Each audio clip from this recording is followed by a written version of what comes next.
Hello guys, welcome back to this channel. In today's video, I'm going to show you how we can remove emoji from picture on a Samsung Galaxy phone, especially Samsung Galaxy phone with Android 14. Okay, let's get into it. Here I'm going to use the object eraser feature on my Samsung Galaxy phone.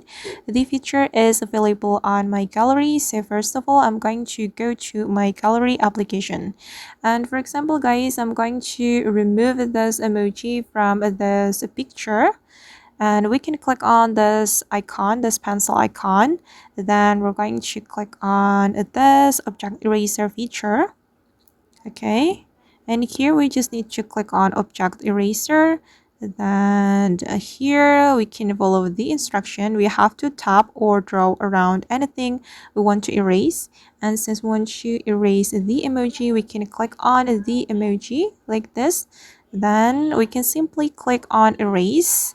Then the emoji will be automatically removed from our picture. And now as you can see that the emoji has been removed, and we just need to click on done. Then we can save this picture, and now the picture has been saved. As you can see guys, that there's no emoji on this picture. And I guess that's how we can remove emoji from picture on Samsung Galaxy phone. I hope this tutorial will be useful for you. Thank you so much for watching, and see you in the next video.